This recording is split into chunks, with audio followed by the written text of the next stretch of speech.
আমি নিয়েছি মাছের ডিম 500 গ্রাম। এই দেখুন জল ঝরানোর জন্য রেখে দিয়েছি। আপনারা চাইলে একটা প্লাস্টিকের ঝুড়ির মধ্যেও রাখতে পারেন।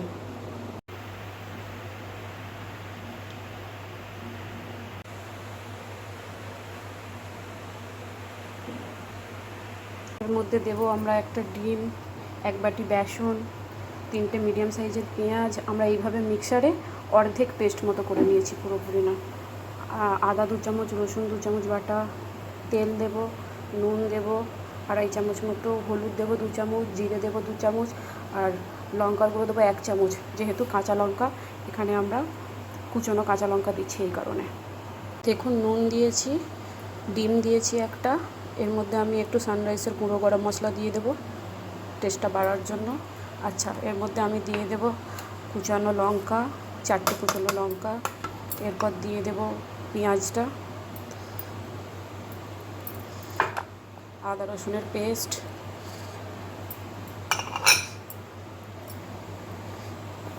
হলুদ দিয়ে দেব 2 চামচ,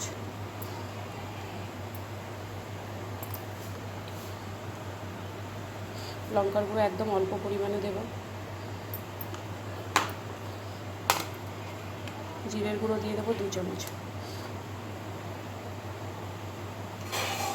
এরপর আমি দিয়ে দেব তেল।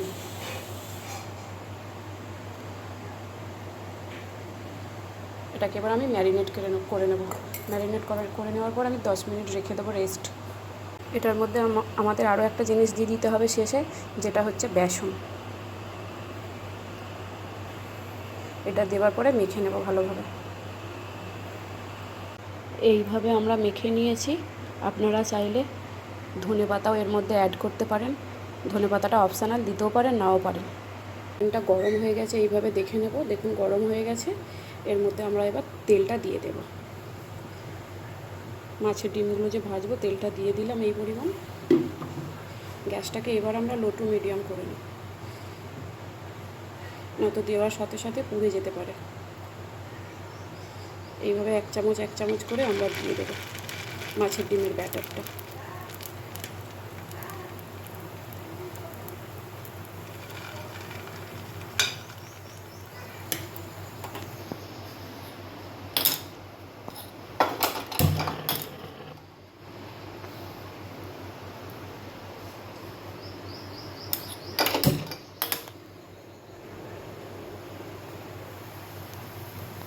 কড়াটা হিট করে নিয়ে তারপর তেল দিয়েছি।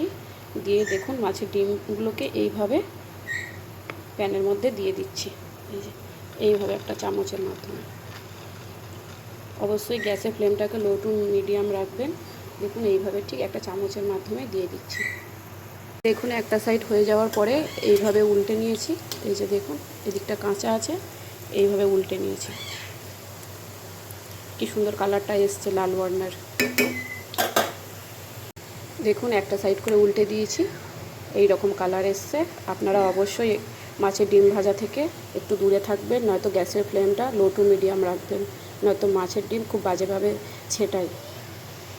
মাছের ডিমের রেসিপি রেডি। দেখুন কত সুন্দর দেখতে লাগছে।